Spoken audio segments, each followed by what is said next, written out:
So today is the day that my stealth on the left leaves for good. I wanted to make a recap video of all of the things that I did, mostly so that I could remember later. And also I wanted to do it while these two cars are here and my friend is on his way to pick up the one on the left. So, 8 years is how long I have not been driving stealths daily, and that is because this one I thought had spun a bearing, but it turned out not to be a bearing. It was actually just a bad bearing in the air conditioning compressor, but made me think that I spun a bearing in the engine.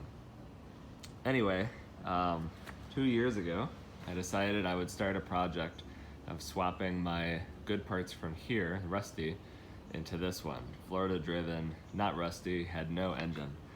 And I thought that it would only take me 2 weeks, so I took 2 weeks off from work and promised my wife it would just be 2 weeks. And now, here we are 2 years later, meaning that I underestimated by a factor of 52, roughly, which is pretty impressive. Anyway, what I want to do is talk about what is involved in doing a swap from first gen to a second gen, and also everything that I went through with my aftermarket parts. So first of all, rear differential had to come out of this one and go into the second gen because it's a different gear ratio in the transmission, so that means that the gear ratio and the differential is different. The front end of the drive shaft, which I actually have back here, this vertical piece, this guy, is the front end of the drive shaft. Those differ from the first gen and the second gen by about 1 inch in length. So I had to unbolt it from here, put it onto this guy. And then that mates up nicely with the transfer case that I didn't want to risk putting in a shorter, or leaving in the shorter drive shaft half. The engine is no longer in this car, so I moved all of the engine and the transaxle. Let me get that open.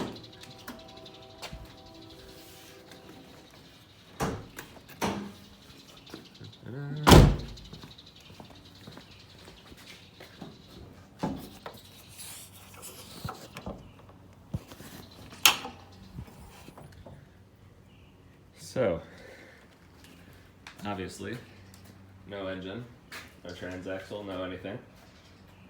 So the engine is out, performance parts are out, transaxle is out, transfer case got moved, the transfer case got moved. Shifter cables came out of this, a 5-speed to a 6-speed. I wasn't sure if there were going to be any differences, so I moved the shifter cables and also the shifter itself. Let's see, the oil cooler came out of this one. This one blew an engine, and the oil cooler is after the oil filter. So we weren't sure if there was any kind of metal parts in the oil cooler, which would then blow this engine and then make this one a safety hazard for just blowing engines. So we moved the oil cooler, even though it was really, really rusty in this car. This is the one that came out right in the middle.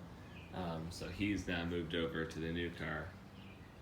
The power steering pump is different between, the pump might be the same, but the type of belt that they attach to is different between first gen and second gen V-groove versus the not V-groove anyway. And so anyway, I had to move the oil pump out for the power steering, and then aftermarket parts that came out of this guy. Turbo kit, intercooler piping, fuel pump. I might as well just open up the engine here.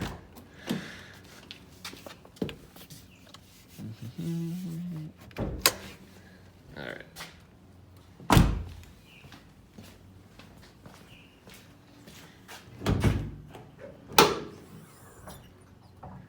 There we go. Got the handy dandy paper with all of my things. Okay, so in here we have turbo kit, intercooler piping. I moved the hot wire fuel pump from the other car, which means that I had to re-hot wire the fuel pump, which is sending a really big gauge cable from the battery to the pump itself. Fuel injectors are in here, fuel pressure regulators, aftermarket. Just this guy, he had failed on me at one point because it had been so long that his diaphragm dried out. The engine management system is in this car and wired in. Gauges and gauge pod, which are that bad boy, those bad boys, however you want to look at it. So those gauges coming off of my A-pillar.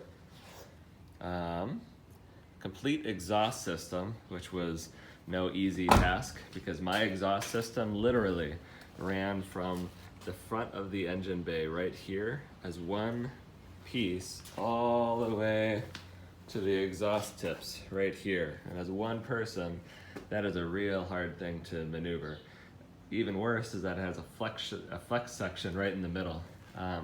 So I did have a friend help me slide it from one car to the other because when this thing is propped up, the jacks get in the way of a very large exhaust section. I couldn't get it out. But otherwise, doing that by yourself is hard.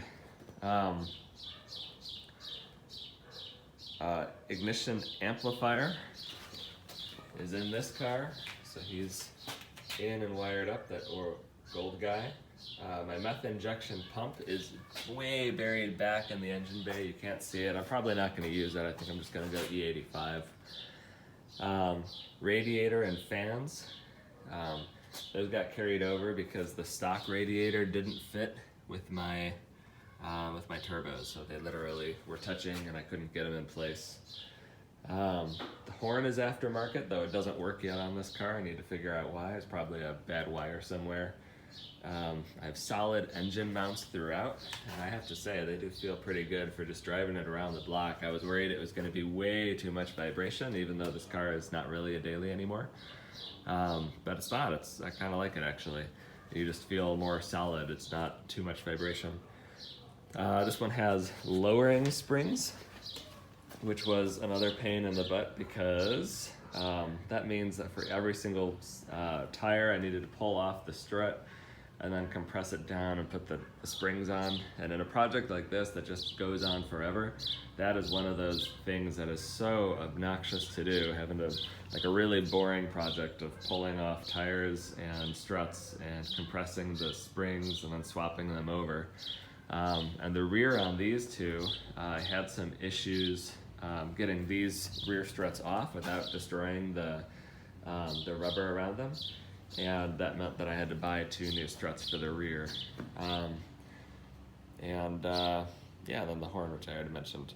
So, new on this guy is timing belts, oil pump, power steering belts, gasket on the oil reservoir tank, which is like underneath the car. I don't know what that's called, but the big thing that holds the oil at the bottom of the engine. I put a new gasket on that. The rear exhaust manifold on this turbo kit is the IPS turbo kit for TD05. It's cracked a couple of times, so I had that re-welded because it's cracked again. So we'll see how long that lasts, but it's not a catastrophic thing when it cracks. Spark plugs, new fluids in the transaxle, the transfer case, the engine, the power steering system, the brake system, and those got flushed as well. I simplified the vacuum lines, which are going to be really hard to see, but basically I don't have too much going on in this area anymore. And in the back you can see I have, this guy is my boost controller, and next to him is my mass air pressure sensor down here.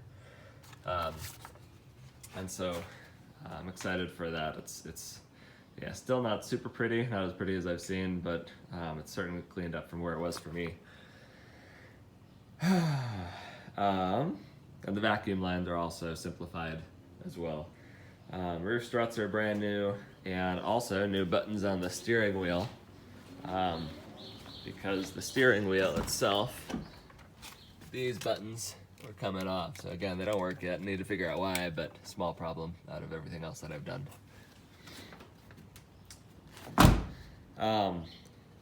So what I want to talk about now is things that I'm excited about for the new car, because there's also things that I'm disappointed with, and it'll help the grieving process and getting rid of the other one by talking about the things I'm excited about. So first of all, I'm super, super excited for the sunroof. Really, really hard to see just because it's so dirty, but this sunroof Has a crank in the back to go in a tilt moonroof style, and the whole thing can pop out, which is going to be so cool. Driving down Woodward, Dream Cruise won't happen this year because of coronavirus in the traditional sense, but having that off while driving is something that I'm super, super excited about. I have, for the first time with my front mount intercooler kit, here's the front mount, and there's the fog lights. So I was able to keep the fog lights, which I'm really, really excited about. I had to take those off on the first gen because they just interfered too much with the piping for the front mount kit. So that one never had, I had to take out the fog lights when I installed that kit. The clutch vacuum chamber, which normally goes in this part of the engine bay, and I have it somewhere. Oh, I guess it would be in here. So the clutch assist vacuum chamber thing, whatever that's called, I have here, this guy, and that got removed by a shop that worked on my car, installing something else, which is a bummer. And I'm not sure if it'll really help because I have a really, really heavy clutch, but I have it in there, and so now I just don't need to think about it. Before I had it routed through the firewall, and it was sitting behind the driver's seat. So no ad hoc solutions this time. My steering wheel is in better condition around the outside than my old one. So you can see how shiny that is. Really, really nice. I'll talk about steering wheels in a second, but you can see that this one, it just got like, I don't know. At some point it started to get sticky and stuff was falling off.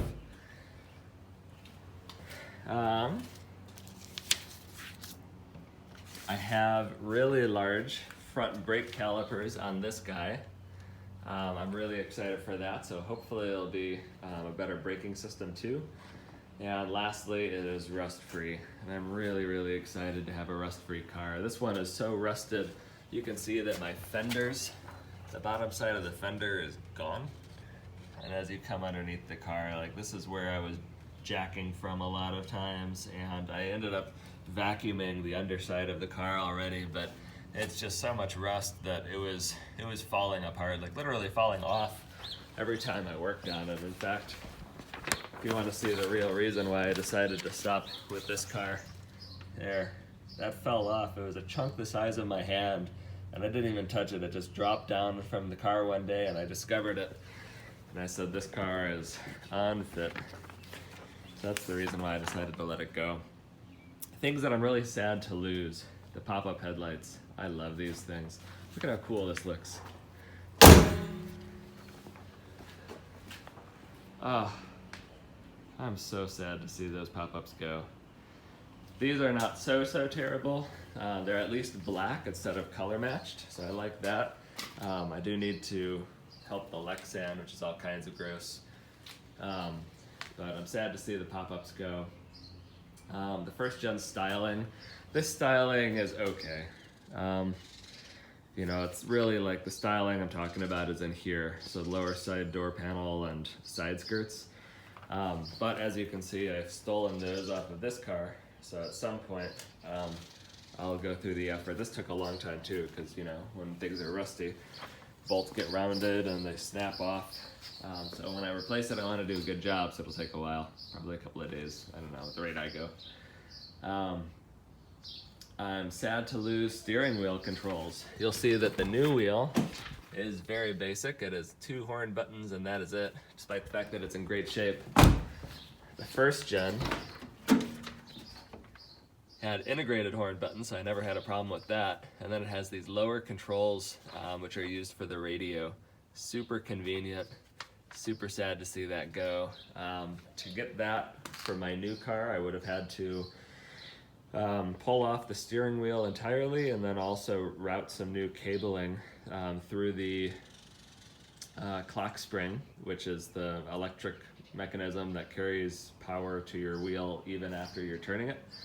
So I'd have to move the clock spring from one car to the other, and then there's a cable that comes from the clock spring all the way around. It's this orange thing, and then it goes in here, and that's what controls the airbag, and that was just too much work.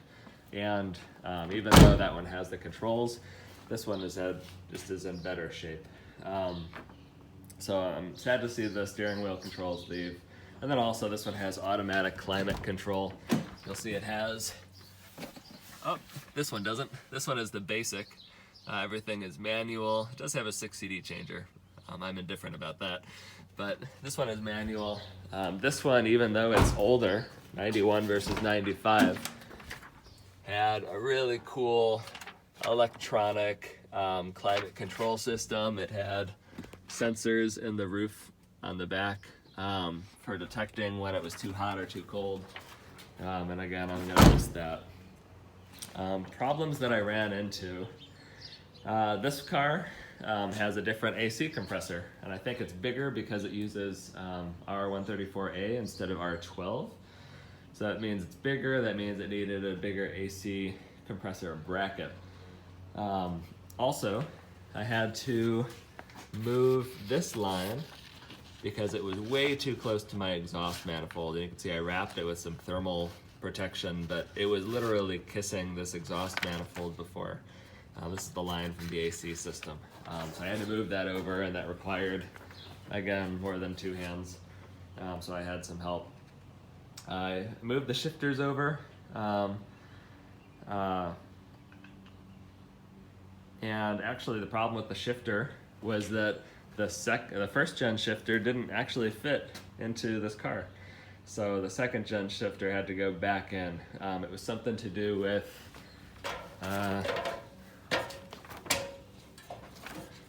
here's the shifter.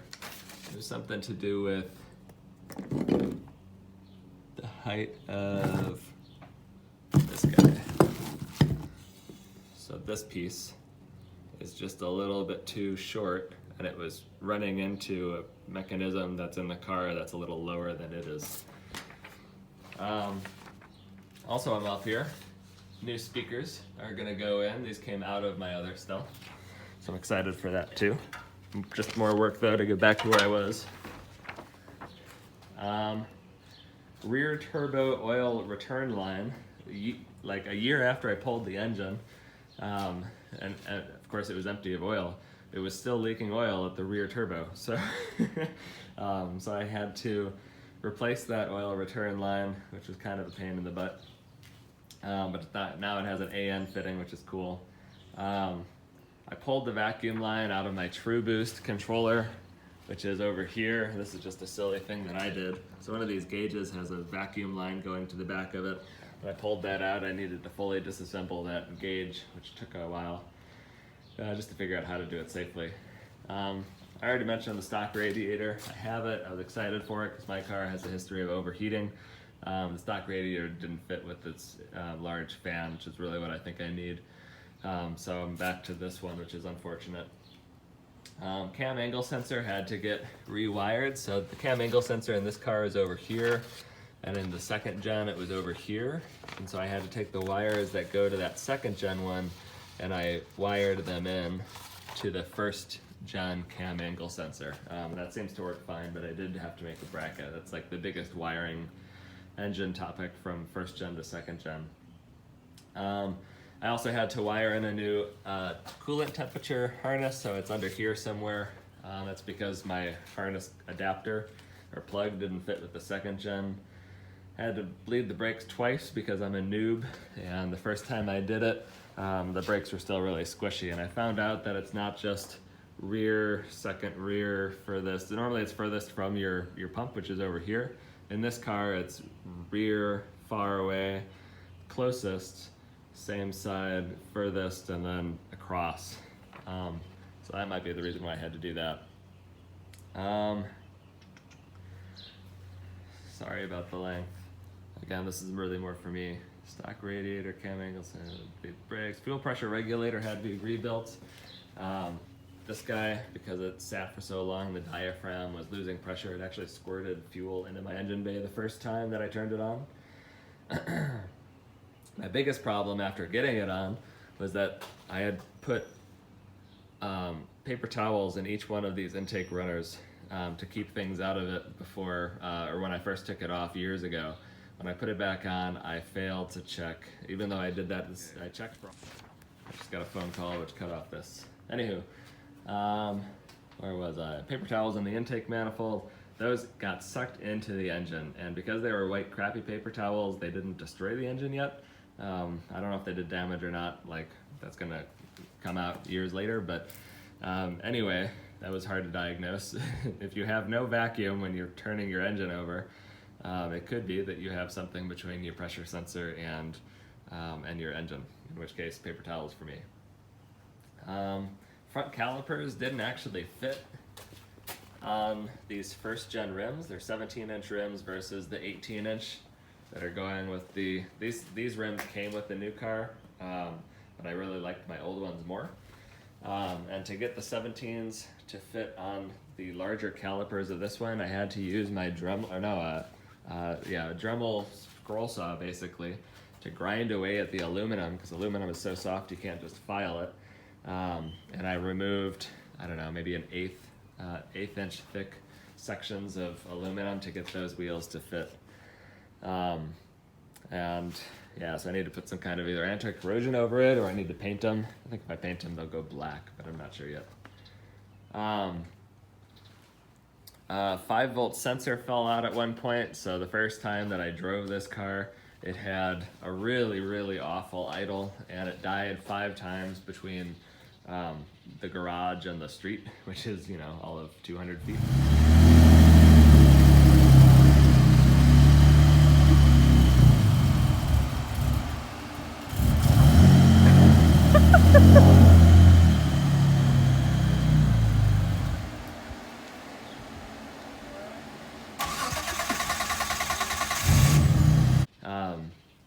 Anyway, it's because the 5-volt source for the temperature, for the throttle didn't work. It wasn't connected, so the car wasn't able to read throttle position, and as a result, it was running like crap. I had to completely rebuild my engine management system calibration, starting with the 2nd gen baseline, because otherwise it would read wires incorrectly. So that took a couple hours, but it wasn't actually too bad. Horn doesn't work yet, but I'll figure out why later on. The horn buttons were popping out of the steering wheel. I think I already showed that. So I found 2 replacement ones from some friends, and I put those in. So hopefully they don't pop out for a while. I know that's a consistent problem with the style horn or steering wheel.